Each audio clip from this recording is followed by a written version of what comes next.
दोस्तों नमस्कार।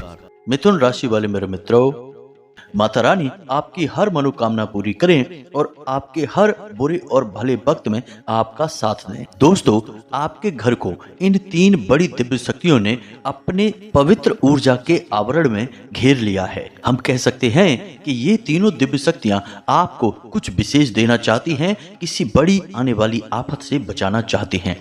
अब इसमें दोस्तों एक ऐसी दिव्य शक्ति है जो आपके जीवन से, आपके घर से जुड़ी हुई है, यानी आपकी अपनी सबसे बड़ी शुभ चिंतक दिव्य शक्ति है। लेकिन अब तक आपने ना तो इसे पहचाना है, ना ही इसका सम्मान किया है, उल्टा इसका निरादर ही होता रहा है। लेकिन यह दिव्य शक्ति आपसे ना तो नाराज है और ना ही आपके जीवन में कोई परेशानी लाना चाहती है। यह कई वर्षों से आपके साथ है और आपके जीवन में आने वाली हर भयानक से भयानक मुसीबत को किसी न किसी प्रकार से रोक देती है, या फिर उस मुसीबत से बाहर निकलने का रास्ता किसी न किसी प्रकार से आपको बता देती है। अब आप जरा विचार करके देखिए कि आपके जीवन में कितनी बार ऐसा अवसर आया है कि जब आपका साथ किसी ने भी नहीं दिया, कोई भी आपके बारे में सोच नहीं रहा था, सब अपने अपने जीवन में व्यस्त थे, आप एकदम अकेले पड़ गए थे।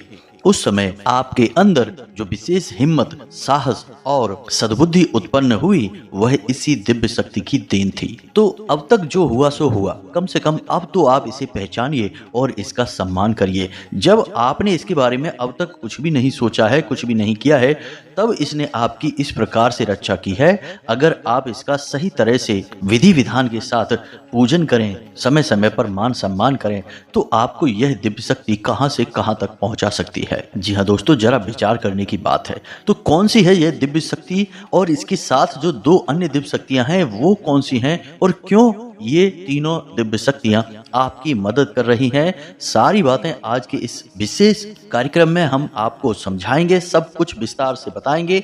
बस आपको करना इतना सा है कि इस वीडियो को पूरा देखना है। जल्दबाजी बिल्कुल नहीं करनी है। जल्दबाजी में ज्ञान हासिल नहीं होता है, केवल सस्ता मनोरंजन हासिल होता है, अज्ञानता के गड्ढे में गिराता है। तो आप सस्ते ज्ञान को न लेकर पूरे धैर्य के साथ हमारे इस वीडियो को देखिए।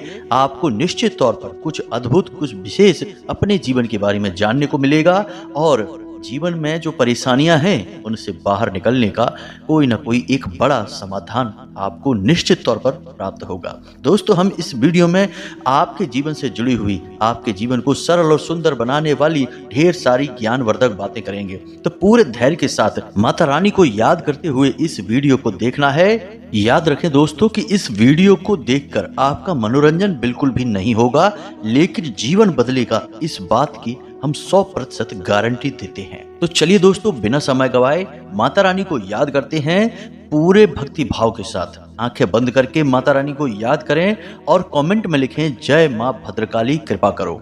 एक बार नहीं, 3 बार लिखना दोस्तों। माता रानी निश्चित तौर पर आपकी करुण पुकार सुनेंगी और आपके जीवन में उनकी कृपा बरसने लगेगी। साथ ही साथ दोस्तों, जन कल्याण के लिए माता रानी के आदेश से हमने जो शनिवार का सर्व मनोकामना पूर्ति हवन शुरू करवाया है, उस हवन में अपने नाम से आहुतियां करवाने के लिए अपना नाम और अपना स्थान जहां पर आप रहते हैं उसे भी कमेंट बॉक्स में लिखकर अवश्य भेजें। माता रानी चाहेंगी, उनकी कृपा होगी और आपके जीवन में सद्गति आएगी। आपको दूसरे ही दिन से निश्चित तौर पर अच्छी खबरें मिलना शुरू हो जाएंगी। आपकी परेशानियों से बाहर निकलने की आपको रास्ते दिखाई देने शुरू हो जाएंगे। याद रखना दोस्तों कि ईश्वर की जब कृपा आती है तो इंसान की बुद्धि सद्बुद्धि में बदल जाती है। उसके विचारों में इतनी शक्ति आ जाती है कि वह हर परेशानी से लड़ सकता है, बाहर निकल सकता है। याद रखें, भगवान साक्षात कभी आपके सामने प्रकट नहीं होंगे। वे या तो आपको ही बलिष्ठ बनाएंगे या फिर किसी के माध्यम से आपकी मदद करने की कोशिश करेंगे। तो इन चीजों के विधान को जरा समझिए। सीधे ये मत समझना कि माता रानी खुद ही आपके सामने प्रकट हो जाएंगी और आपकी हर मनोकामना पूरी कर देंगी। जी नहीं दोस्तों, ऐसा नहीं होता और यह इतना आसान भी नहीं है। पूरा जीवन तप में खप जाता है, तब कहीं अंतिम समय में माता रानी के दर्शन हो जाए तो बहुत मानिए। लेकिन माता रानी की कृपा बहुत आसानी से प्राप्त हो जाती है। यह भाव के ऊपर है, आपके निवेदन के ऊपर है, इसमें कोई गहरे तप की आवश्यकता नहीं है। जी हाँ दोस्तों, तो चलिए वीडियो में आगे बढ़े, लेकिन इससे पहले आपसे एक छोटा सा निवेदन और है दोस्तों कि आप हमारे इस चैनल परिवार को बड़ा बनाने में मदद करें। जल्दी से हमारे इस चैनल को सब्सक्राइब करके बगल में जो घंटी का निशान है उसे भी दबा दें।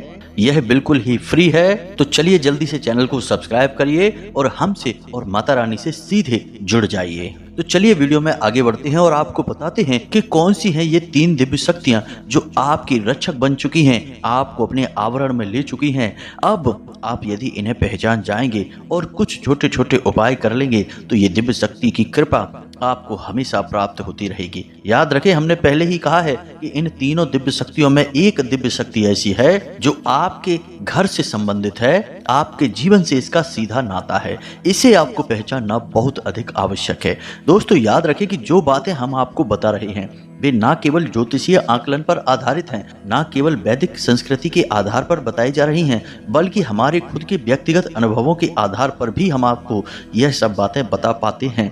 क्योंकि माता रानी की लंबे समय से साधना करने के बाद माता रानी के आशीर्वाद से हमें कुछ कुछ अनुभूतियां होती हैं, हमें कुछ कुछ आभास होते हैं और इन्हीं अनुभूतियों के आधार पर हम कुछ न कुछ आपके बारे में ऐसा अद्भुत बता देते हैं जो निश्चित तौर पर आपके उपयोग का तो होता ही है। अब फिर चाहे आप इसे अंधविश्वास कहें या फिर कोई और नाम दे दें दोस्तों, लेकिन हमारे लिए यह माता की सच्ची भक्ति है। हमारे लिए यह जो ज्योतिष शास्त्र है यह एक जीवित शास्त्र है। तो हम तो वही कहेंगे जो हमें अनुभव होता है। हमें इस बात से कोई फर्क नहीं पड़ता है कि कुछ मंदबुद्धि और अधर्मी लोग हमारे बारे में क्या बातें करते हैं। जिनको विश्वास है, जिनके मन में आस्था है, उनके जीवन में निश्चित तौर पर परिवर्तन आएंगे, उनका जीवन सुखी होगा। हम यह बात लिख कर दे सकते हैं। हजारों लोगों के जीवन में आए हैं तो आपके जीवन में क्यों नहीं आएंगे? आप कोई अद्भुत या किसी दूसरे लोक में रहने वाले जीव नहीं हैं, आप इसी लोक में रहते हैं। और जो भी इंसान इस लोक में रह रहे हैं उनके ऊपर इस लोक के सारे विधि विधान, नियम कानून लागू होते हैं। तो इन सारी बातों को आपको बताने के पीछे हमारा मकसद यह है दोस्तों कि आप बिल्कुल भी अपने मन में अविश्वास लेकर ना आएं। आपकी राशि के जातकों की एक बहुत बड़ी कमी यह है कि आपको क्या महसूस हो रहा है, आप इस बात पर कम ध्यान देते हैं, बल्कि आपके आसपास के लोग किस प्रकार की राय कायम कर रहे हैं, किस प्रकार की बातें कर रहे हैं, आप उन पर ज्यादा ध्यान देते हैं। और इसका नतीजा यह होता है कि आप कई बार जीवन में कुछ ऐसे निर्णय ले लेते हैं जो आपके स्वयं के फैसले नहीं होते। जी हाँ दोस्तों, जरा विचार करके देखिए, कई बार ऐसा हुआ है कि आपके दिल ने जो बोला है आपने उसे एक तरफ उठाकर रख दिया है और आसपास के लोगों की या फिर अपने मित्र की या फिर अपने परिवारजनों की बातें सुनकर आपने निर्णय ले लिया है। बाद में आपको पछताना भी पड़ा है इस बात के लिए। तो आप इन सब बातों पर ध्यान न दें। आपका जो दिल बोले, मन बोले, बस आप उस पर यकीन करिए। और हम यह बात जानते हैं कि आपका जो दिल है वह पक्का धार्मिक है, ईश्वर में विश्वास रखता है, धर्म में विश्वास रखता है और अंदर से बेहद ही साफ और शुद्ध है। जी हाँ दोस्तों, अब बात कर लेते हैं आपकी इस समय की ग्रह दशा की। दोस्तों इस समय आपकी ग्रह दशा अच्छी बनी हुई है। आपको कोई विशेष बड़ी हानि ग्रहों के माध्यम से नहीं होने वाली है। उल्टा आपको कहीं ना कहीं जो रुपए पैसे को लेकर परेशानी आ रही थी, यानी कि कहीं आपका रुपया पैसा अटका पड़ा था, वह आपको प्राप्त हो जाएगा। साथ ही साथ आपके कार्यस्थल पर आप किसी कार्य को लेकर बेहद ही उत्साहित रहेंगे और आपकी कार्यशैली भी निखर कर आएगी, जिससे लोग आपसे प्रभावित हुए बिना नहीं रह पाएंगे। दोस्तों हम आपको बता दें कि अगले 3 दिनों में आपकी एक विशेष इंसान से मुलाकात होगी जो आपका मार्गदर्शक बनेगा, मददगार बनेगा, आपको अच्छी सलाह देगा, यानी कि आपका शुभ चिंतक बनेगा। जी हाँ दोस्तों, इसी के साथ साथ धन के व्यय की भी स्थितियां बन रही हैं।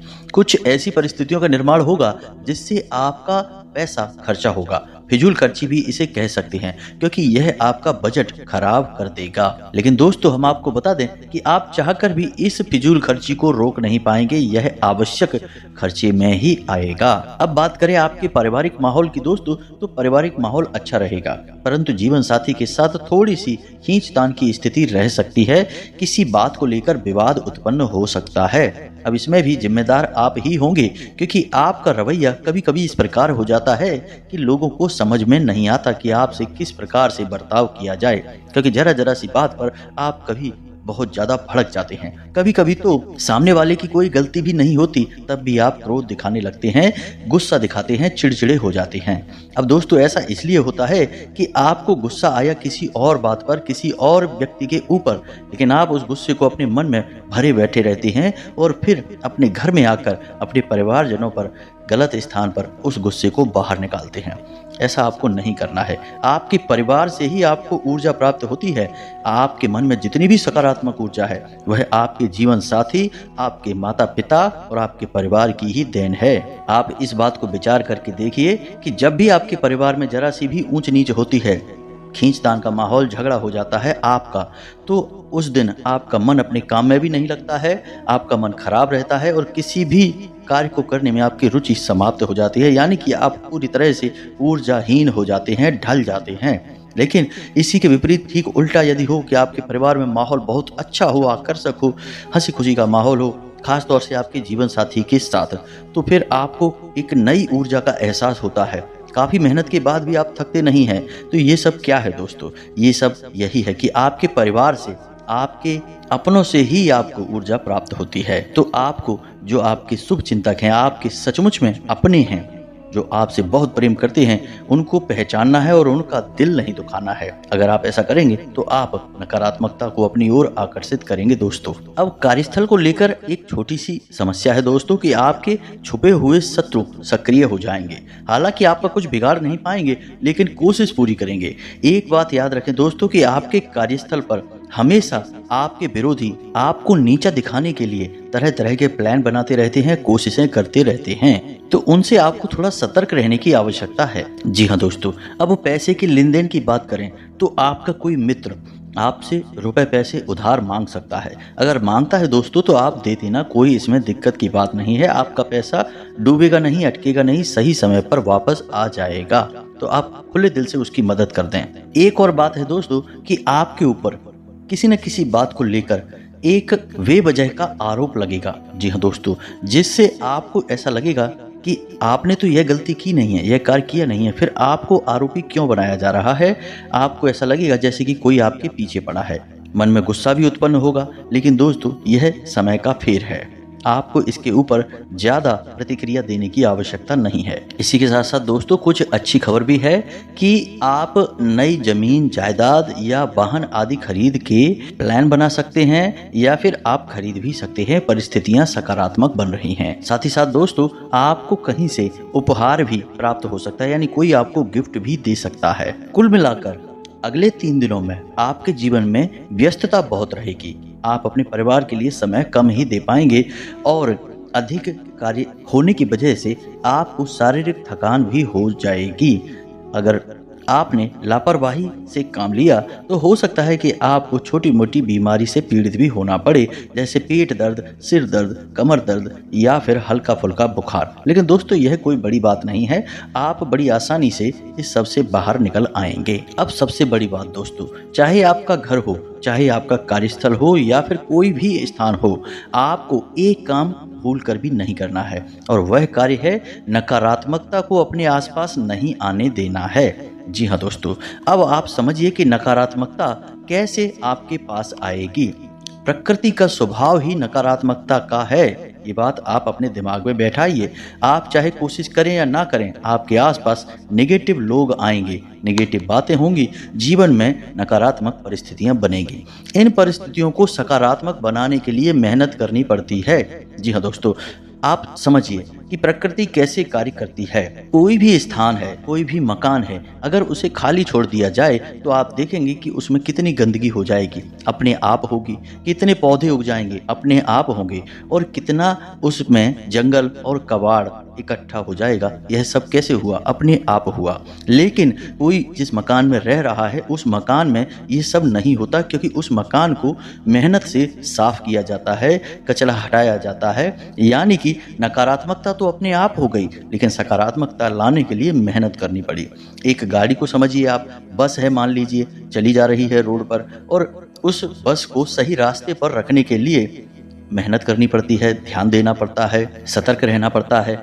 यदि उसे छोड़ दिया जाए यूं ही तो वह रास्ते से भटक जाएगी, कहीं और पहुंच जाएगी, एक्सीडेंट हो जाएगा, यानी नकारात्मक स्थिति बन जाएगी। तो अब आप समझ गए कि जीवन में नकारात्मकता हर वक्त आपके आसपास घूमती है, आपके ऊपर हावी होने की कोशिश करती है। तो आपको अपनी सद्बुद्धि से उस नकारात्मकता को दूर रखना है, अपने आसपास भटकने नहीं देना है, अपने ऊपर हावी नहीं होने देना है। तो आपको क्या करना है कि जो लोग आपके आसपास नकारात्मक बातें करें, यानी किसी की बुराइयां करें, उल्टी सीधी बातें करें, जो आपको अच्छी न लगे, तो आप उन लोगों से दूरी बना लीजिए। आपको उनकी हाँ में हाँ नहीं मिलानी है, क्योंकि दोस्तों आप एक ऐसे इंसान हैं जिसके ऊपर नकारात्मकता का बहुत गहरा प्रभाव होता है। दूसरों की आप छोड़िए, लोग तो पता नहीं कितने गलत गलत कार्य करते हैं और अच्छे भले जी रहे हैं, वे उनके कर्मफल हैं, उनके भाग्य और उनके जीवन हैं, उनके बारे में विचार ना करिए, आप अपने बारे में विचार करिए। आपके साथ हमेशा ऐसा होता है कि जरा सी नकारात्मकता आपके जीवन में आई नहीं कि आपका जीवन अस्त व्यस्त हो जाता है। तो आपको किसी भी प्रकार की नकारात्मकता से दूर रहना है, अपने आप को बचाना है। यह आपके लिए बेहद ही आवश्यक है। आपके जीवन की और आपकी राशि की यह मांग है। आप जितना रह सकते हैं सकारात्मक रहें, ईश्वर की भक्ति में रहें, हमेशा भगवान को याद करते रहें, प्रभु के नाम का स्मरण हमेशा करते रहें। फिर इससे फर्क नहीं पड़ता कि आप किसका नाम ले रहे हैं, सब अंत में एक ही हैं। तो आपकी जिसमें आस्था है, आप उस ईश्वर को, उस भगवान को याद करिए, उसी की भक्ति में लीन रहिए। यहीं से आपकी सद्गति का, आपकी उन्नति का मार्ग प्रशस्त होगा दोस्तों। तो ये तो थी आपके जीवन से जुड़ी हुई बातें। अब आपको बता देते हैं छोटी छोटी बातें जिनसे आपको बचकर रहना है। दोस्तों हमने अक्सर ऐसा देखा है कि लोग कहीं जा रहे हैं, रास्ते में उन्हें मानकर चलिए टॉयलेट आती है, तो वे किसी भी पेड़ के नीचे उतरकर टॉयलेट कर देते हैं। अब वे ये नहीं देखते कि वो कौन सा पेड़ है। अब हमारे धर्म में हमारे जो ऋषि मुनि हैं, उन्होंने कुछ सोच समझकर ही कुछ विशेष पेड़ पौधों का धार्मिक महत्व बताया है।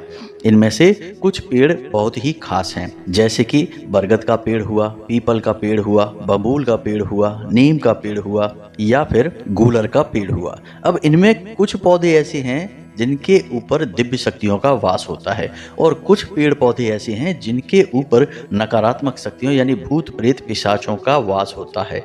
अब आपको नहीं पता, आपने यह क्रिया कर दी और आपके साथ कोई ना कोई नकारात्मक शक्ति वहां से चल दी, और फिर आप कहते हैं कि सब कुछ ठीक था, फिर अचानक पता नहीं क्या हुआ कि काम बनते बनते बिगड़ने लगे। पता नहीं किसी की नज़र लग गई या फिर कोई दोष उत्पन्न हो गया। आपको कोई भी ख्याल नहीं आता कि आपने कुछ ऐसा कर दिया है जिसकी वजह से आपके जीवन में नकारात्मकता आ चुकी है।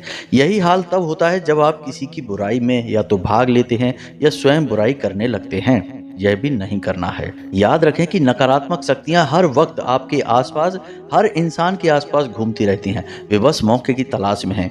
आपने जरा भी गलती की, वे आपकी ओर आकर्षित हो जाएंगी। आपके घर का जो टॉयलेट है, लेट है, इसके जो दरवाजे हैं वे हमेशा बंद रखने हैं। चप्पल जूते यदि कहीं भी पड़े रहते हैं तो उन्हें व्यवस्थित रखने हैं और जोड़ी के साथ रखने हैं, कभी उल्टे नहीं करने हैं। अपने बेडरूम में कोई भी धारदार वस्तु नहीं रखनी है जहां आप सोते हैं, और सबसे महत्वपूर्ण कि बिस्तर पर बैठकर भोजन नहीं करना है। भोजन हमेशा जमीन पर बैठकर ही करना है या टेबल कुर्सी पर बैठकर, लेकिन बिस्तर पर बैठकर आपको भोजन ग्रहण नहीं करना है। तो इन सब बातों को आप थोड़ा ध्यान में रखिए और फिर सारी परिस्थितियां बदलने लगेंगी, यानी धीरे धीरे आपके अनुकूल माहौल उत्पन्न होने लगेगा। अब दोस्तों हम आपको मूल बात बताते हैं जिससे हमने अपना वीडियो प्रारंभ किया था, 3 दिव्य शक्तियों के बारे में। तो ये 3 दिव्य शक्तियां कौन सी हैं? तो सबसे पहले 2 दिव्य शक्तियों के बारे में बात करते हैं।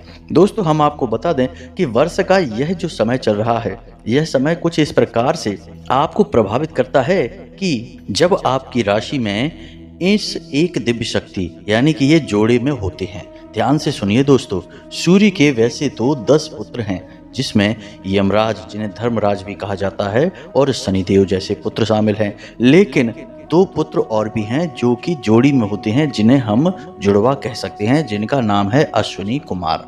अब अश्विनी कुमारों के बारे में विशेष बात यह है कि इन्हें आयुर्वेद का बहुत बड़ा ज्ञाता माना जाता है, और इनकी कृपा जब जीवन में आती है तो इंसान के जीवन में धन संपत्ति और आरोग्य आता है, यानी कि बीमारियों से उसे मुक्ति प्राप्त होती है और उसका पैसा बीमारियों में जो खर्च हो रहा था वह रुक जाता है। तो आपके जीवन में भी इस विशेष ग्रह दशा में अश्विनी कुमारों की कृपा आने वाली है। जी हाँ दोस्तों, तो इसके लिए आपको कुछ नहीं करना है। आपको अगले 7 दिनों तक, जी हाँ दोस्तों, अगले 7 दिनों तक बस सूर्य को अर्घ देना है। यह बस छोटा सा उपाय है, क्रिया है, यह आपको करनी है। इस क्रिया को आपको करते समय याद रखना है कि जल में थोड़ा सा गुड़ अवश्य मिला लें, हल्का सा, और उसके बाद इस मंत्र का जाप करते हुए सूर्य को अर्घ देना है। ओम घृणी सूर्याय नमः।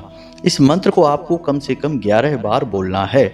इससे सूर्य देव प्रसन्न होते हैं और सूर्य पुत्रों की आपको भरपूर कृपा प्राप्त होती है। याद रखें दोस्तों कि ज्योतिष में सूर्य को ग्रह माना गया है, लेकिन हमारी वैदिक संस्कृति में सूर्य को देवता माना गया है। इसीलिए हम कहते हैं सूर्य देवता।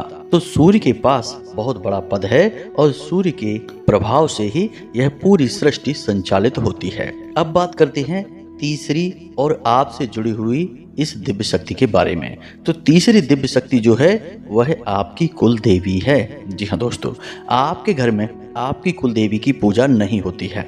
असल में आपको उनके बारे में कुछ पता भी नहीं है। हमने अपने पुराने कई वीडियो में कुल देवी को कैसे पता लगाएं इस विषय के कई उपाय दिए हैं, जिसमें एक महत्वपूर्ण उपाय है जो सुपारी को लेकर दिया जाता है। हमने कई बार यह आपको बताया है। यदि आपको इसके बारे में जानना है आप कमेंट करें, हम आपको फिर से अगले वीडियो में इस उपाय को बता देंगे। तो अब ध्यान से सुनिए कि आपकी कुल देवी समय समय पर आपके पास आती हैं, आपके आसपास घूमती हैं। अब चाहे आप उनकी पूजा करें या ना करें, आप नहीं कर रहे हैं, लेकिन आपके पुरखे पूर्वज सदियों से उनकी पूजा करते चले आ रहे हैं। पिछली कुछ पीढ़ियों से भले ही उनकी पूजा ना होती हो, फिर भी उनकी कृपा आपके ऊपर बनी रहती है। तो समय समय पर कुल देवी की ऊर्जा, या यूं कहें कि आपकी कुल देवी आपसे मिलने आती हैं, आपके आसपास आती हैं और आपके जीवन पर नज़र बनाकर रखती हैं। अब यदि आप अच्छे कर्म करते हैं, सात्विकता के साथ रहते हैं, पुण्य कर्मों में लिप्त रहते हैं, तो कुल देवी की आपको यूं ही सहायता प्राप्त होती रहती है। बड़ी से बड़ी बाधाओं से आपको मुक्ति प्राप्त होती रहती है। लेकिन दोस्तों, हर समय सात्विक बने रहना, हर समय शुद्धता के साथ रहना कलयुग में संभव नहीं है, क्योंकि जीवन में कई तरह के कार्य करने पड़ते हैं। कभी कभी झूठ भी बोलना पड़ता है, कभी कभी अपना फायदा भी देखना पड़ता है। हालांकि दूसरों की हानि अधिक ना हो, इस बात का हमेशा हमें ख्याल रखना चाहिए, लेकिन चाहे अनचाहे दूसरों की हानि होती ही रहती है। तो इससे नेगेटिविटी उत्पन्न होती है और यह नकारात्मकता कुल देवी को नाराज कर सकती है। तो अब ऐसे में आपका यह धर्म है कि आप अपनी कुल देवी की समय समय पर पूजा करें, उन्हें याद करें। यदि आप उनकी पूजा आराधना करेंगे तो आप जो छोटी मोटी नकारात्मकता उत्पन्न कर रहे हैं उससे आपको सुरक्षा प्राप्त हो जाएगी, यानी कुल देवी की कृपा आपको प्राप्त होने लगेगी।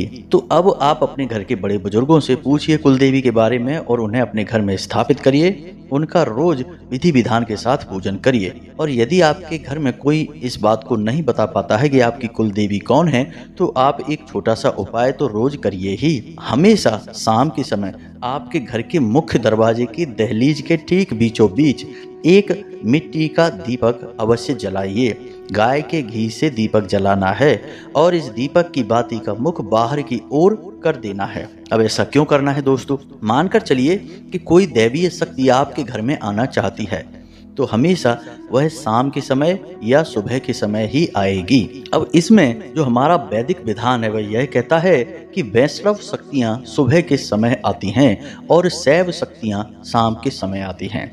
तो जो हमारी कुलदेवी होती हैं वे एक शैव शक्ति हैं जिन्हें हम महाविद्या कहते हैं। वे हमेशा शाम के समय ही आपके घर में प्रवेश करना चाहेंगी।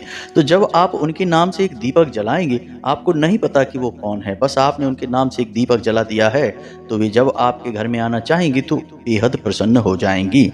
याद रखिए कि देवी देवताओं को आपसे कुछ चाहिए नहीं, बस भाव चाहिए, और भाव एक दीपक जलाकर भी प्रदर्शित किया जा सकता है और यह सर्वोत्तम तरीका होता है। तो आपने दीपक जलाया, आपकी कुल देवी आपसे तुरंत प्रसन्न हो जाएंगी और उनकी कृपा आपको मिलनी शुरू हो जाएगी। कोई विशेष बड़ी पूजा पाठ विधि विधान की आवश्यकता है ही नहीं। जब आपको पता चल जाए तब आप उनका इस प्रकार भी पूजा पाठ विधि विधान के साथ कर सकते हैं, लेकिन जब तक नहीं पता चलता तब तक कम से कम एक दीपक तो अवश्य जलाइए ही। अब जिन लोगों को कुल देवी के बारे में जानना है, कोई उपाय चाहिए, तो एक बहुत ही शक्तिशाली उपाय है। कमेंट करके पूछना, हम आपको उपाय बता देंगे। किसी भी बात की कोई चिंता नहीं है। हमेशा शुद्ध रहिए, मन को साफ रखिए, पवित्रता और सकारात्मकता को मन में हमेशा बसाए रखिए। दैवी शक्तियाँ हमेशा आपका साथ देंगी। उम्मीद है कि जो हमने आपको बताया वह आपको अच्छी तरह से समझ में आ गया होगा। आप इसका प्रयोग करके अपने जीवन को बदल पाएंगे। यदि कोई प्रश्न उठता है आपके मन में तो आप कमेंट करके पूछें, हम आपके प्रश्न का जवाब देने की पूरी कोशिश करेंगे।